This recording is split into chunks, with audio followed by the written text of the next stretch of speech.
If you had 45 million united people that got together and decided they're going to create an alliance and they're going to decide on a daily basis how they spend their money, that would be dangerous.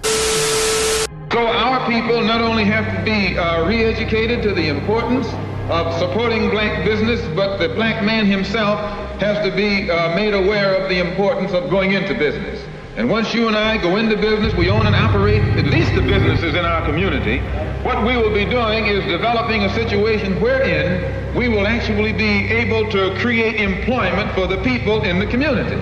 And once you can create some employment in the community where you live, it will eliminate the necessity of you and me having to act ignorantly and disgracefully, fighting and picketing someplace else, trying to beg him for a job. Anytime you have to rely upon your enemy for a job, you're in bad shape. Anytime you have to rely upon your enemy for a job, you're in bad shape. Anytime you have to rely upon your enemy for a job, you're in bad shape. The thing that threatens the corporate empire, Illuminati, whatever you want to call them, the thing that really threatens them is a group that could control their bank accounts. It's really simple. Black America needs to unite for one reason: to control how black money is spent. That's it. It's a game changer. It means that you control the scum that is oppressing you. They will not be able to handle that. I know it's a really hard thing to organize, but you can do it because Black America is a united people, really. They're a natural race that identifies with each other and supports each other, really. I mean, the divisions are just corporate empires investing money into keeping you guys divided. So I'd forget about it. Don't even think that you can't do it, because you can. And it's that simple. Control how black money is spent and you win the game. Win the game. Win the game. Win the game. Win the game. Win the game. Win the game. Win the game. Win the game. Win the game.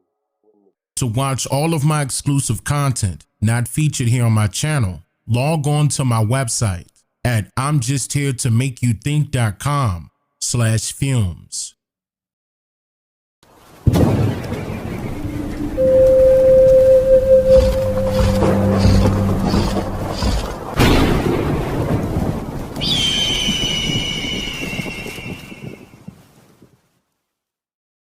In today's society of America, millions of people would settle for the stories of wars and slavery and other Americanized history based solely on the belief of what was told to them by word of mouth, or throughout the industrialized compulsory public educational system, which strengthens the ideologies, theories, and derogative blatant lies that they unknowingly became accustomed to over the years. And furthermore, today, they would deem this information as a fact.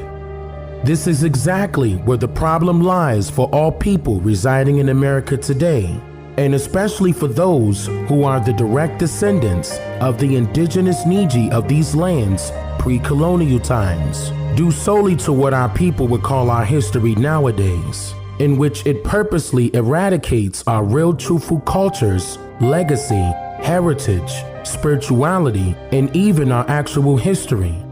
Multiple methodologies were utilized to upkeep these various forms of indoctrination and propaganda for many years.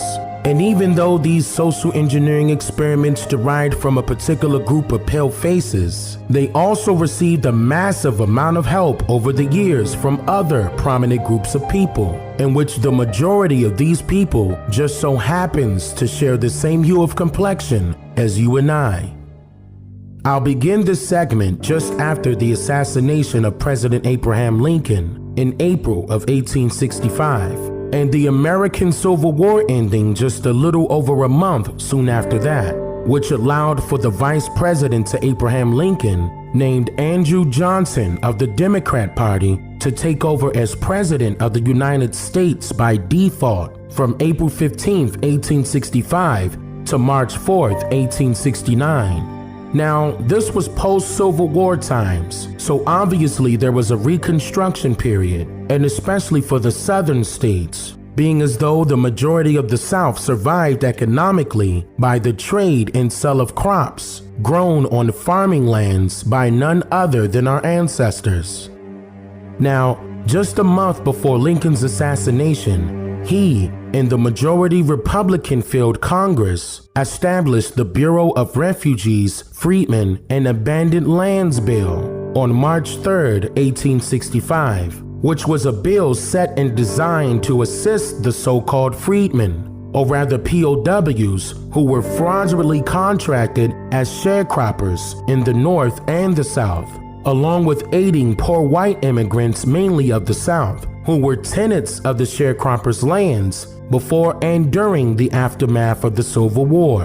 But this bill became only a temporary measure that lasted no longer than a year, due to conflicting issues with the all-white Democratic leaders of the South. And by the way, this was one of the few reasons why Abraham Lincoln was assassinated. Now, out of nowhere, the Democrats believed that the bill did not provide enough support for the whites of the South, and they believed that it heavily favored the so-called freedmen in larger measures. This is why the Democrats called the bill the Freedmen's Bureau instead. And immediately following their outcries, all of the southern state legislators passed racially charged laws, or rather codes, that restricted the Negro Indians' freedom from labor or servitude. These laws were known as the Black Codes of 1865, which also limited the so-called freedmen's resources and abilities to become prosperous economically independently. Voting was prohibited, bearing arms was banned, gathering and forming in groups for whatever reason was stripped away, and learning how to read and write was a criminal offense. During this time period, multiple cases of harassment and hate crimes began to rise rapidly all across the South, to the point where white state law authorities would racially profile and randomly arrest thousands of people of color for minor to major offenses that they never committed, and then immediately convict them to false imprisonment, or rather involuntary labor, in order to recycle slavery all over again. Then, when this bill was up for renewal in the year of 1866, President Andrew Johnson vetoed the bill because, according to the National Park Service, Johnson believed that the bill, quote, encroached on state rights and relied inappropriately on the military during peacetime, and that would prevent freed laborers from becoming independent by offering too much assistance, end quote. So now you know whose opinion Johnson voiced. Between the years of 1869 and 1870, the Bureau became the last of a dying breed due to the rise of violence occurring in the South that stemmed directly from a particular group of racially charged people called the KKK, which in turn led Congress to abandon the program indefinitely. Now, in part one of this segment, I mentioned that the Civil War was not about Southern whites wanting to keep slavery afloat, nor Northern whites wanting to abolish it.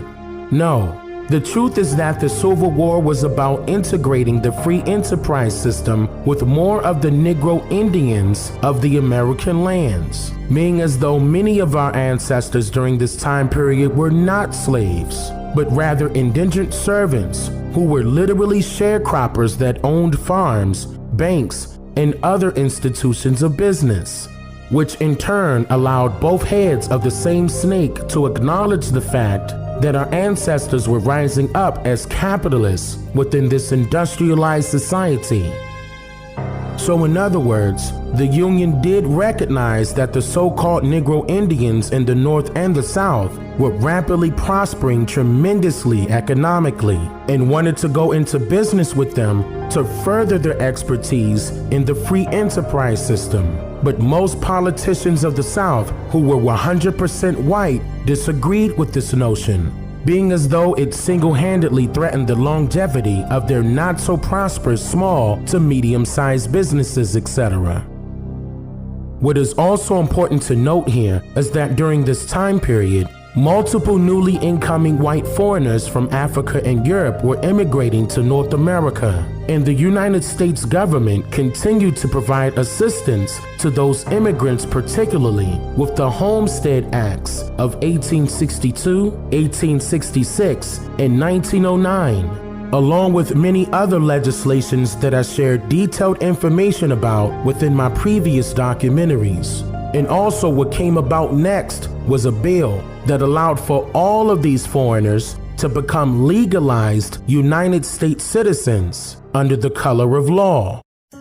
This bill was called the Act of April 9th, 1866, or rather unofficially known as the Civil Rights Act Bill of 1866, which millions of people never heard of this bill before for a particular reason.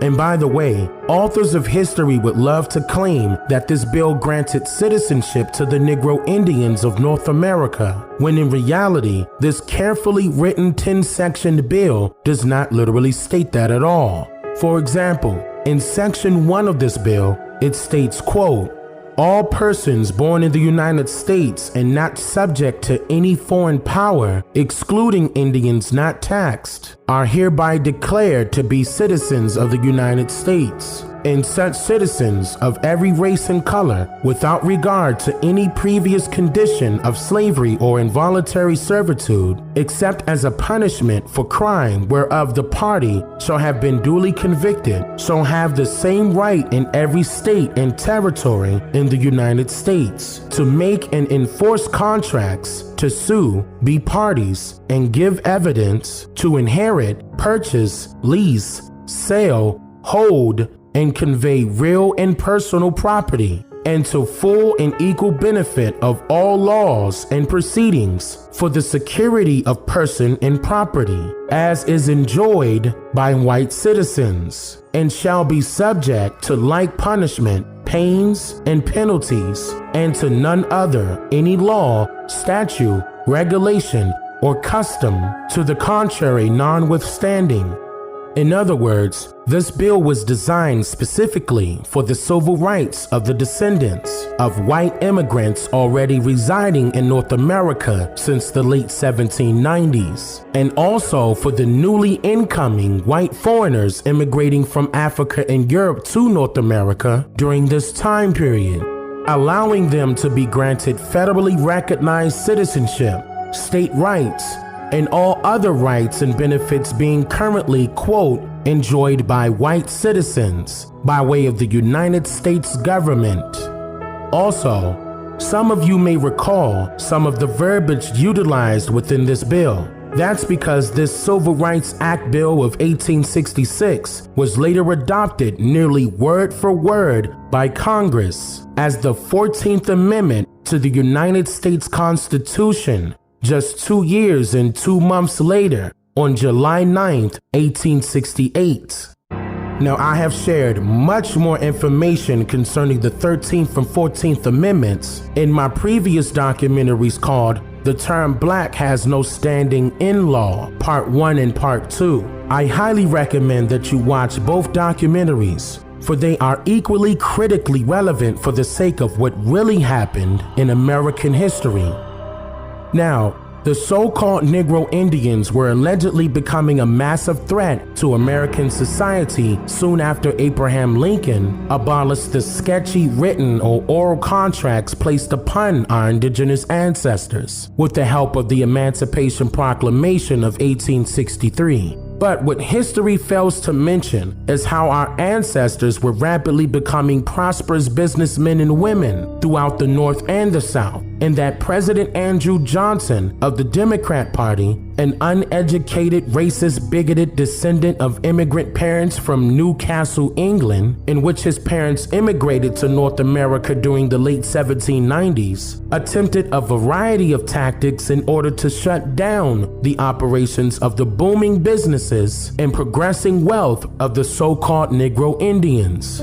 For example, Johnson became an advocate for the stronghold of the black codes, He successfully vetoed and dismantled the Bureau of Refugees, Freedmen, and Abandoned Lands Bill, and he also weakened the establishment of the Freedmen's Trust and Savings Banks that I mentioned in Part 1, due to him cutting the funding and forcing Frederick Douglass to use his own sharecropping money in an attempt to save all 37 branches from crumbling, in which they eventually failed later on. And Johnson also attempted to veto the Act of April 9, 1866 bill, or rather the Civil Rights Act Bill of 1866, due largely in part to pressure he received from his fellow Democrats and his own personal belief that the bill would inadvertently grant citizenship rights to the so-called Negro Indians, being as though he and other Democrats were in full favor of the ruling of the Dred Scott decision back in 1857 and the so-called slave laws of the early 1800s. Now, despite all of what I just mentioned, along with the multiple lynchings and racially motivated harassment from white officers, white politicians, white senators, and white state governors, and even not being legalized citizens of the United States, our indigenous ancestors still managed to prevail within this industrialized capitalist society. Between the years of 1868 and 1869, with the help of some Republicans in the Senate and in Congress, along with newly incoming President Ulysses Grant of the Republican Party, the dialogue began surrounding the idea of allowing the franchise of the so-called Negroes the rights to vote, in hopes that they would vote the Republican ticket in order to raise the party's credibility, federal funding support, political, social, and economic power, and their very own future of existence. So after various Congress hearings and back and forth debates between the Democrats and Republicans of Congress, a compromise amendment was established that banned the franchise restrictions on the basis of color, race, or previous servitude. And after surviving tremendously difficult ratification fights, the 15th Amendment was established and implemented as part of the Constitution on March 30th, 1870. Then soon after that, you began seeing multiple people of color arise as political legislators. For example, there were 30 legislators of color elected in the state of Florida, then 41 in Georgia, then 42 in Texas, 112 in Mississippi, then 127 in Louisiana, then 190 in South Carolina, and the list just continued to go on and on. Our indigenous ancestors were rapidly changing the American society systematically, opening even more businesses and banks which outnumbered the amount of banks owned and operated by whites alone. And they were also gaining political standing and political power all across the South and the North as members of the Republican Party. This time was uncommonly known as the beginning stages of the Civil Rights Movement. Simultaneously, there were white Democrats who hated this change of their environment. Jealousy is the word that comes to mind when describing where their hatred stemmed from. And this jealousy became their uniform excuse to claim that their lives were allegedly threatened. So they retaliated in more ways than one. For example, in New Orleans, in the Republican convention in Louisiana, the Klan joined with the New Orleans police, joined with the New Orleans mayor, Democrats. They attacked physically at the convention in New Orleans, Republican convention. They killed 40 blacks, 20 whites, they wounded 150 others. In 1868, they put out a push card in South Carolina, and it listed what they called the radical members of the South Carolina legislature. That push card's about the size of a baseball card. It was put up by the Klan. Klan put it out. It had the pictures of 63 legislators that needed to be wiped out in South Carolina. 50 of those legislators were black, 13 were white. Now, they were all 63 Republican. On the back of the card, it gave you the name of each legislator so you'd know who you're trying to kill. So you'd know who you're trying to kill. So you'd know who you're trying to kill.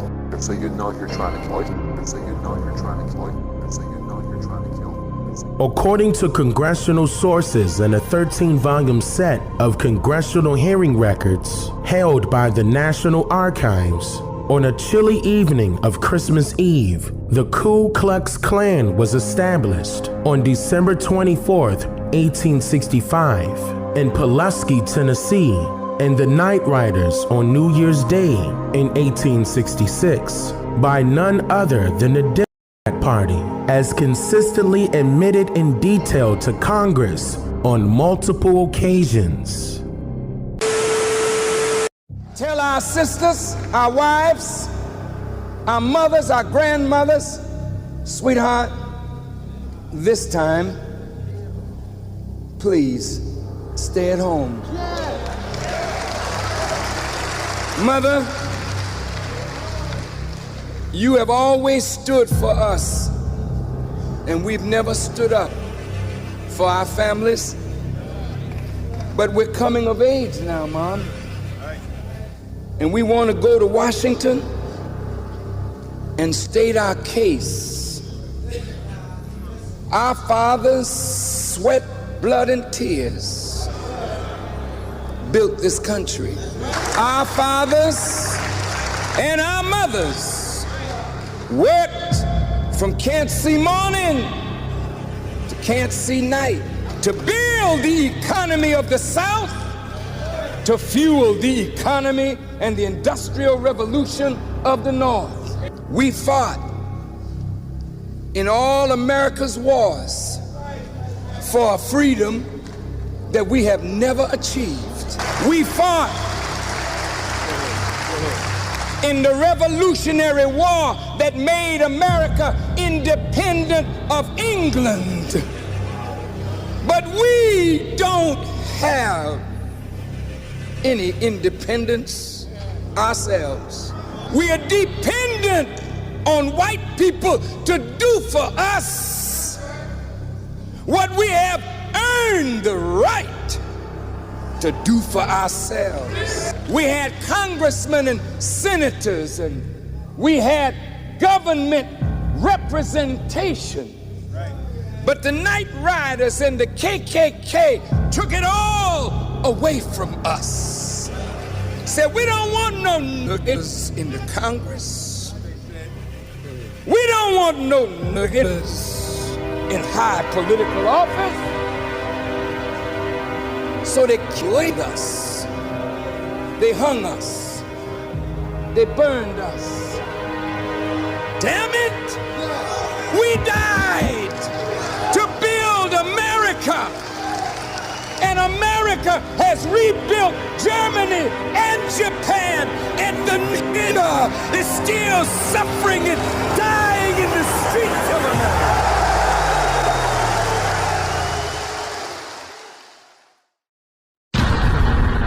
I'm just here to make you think.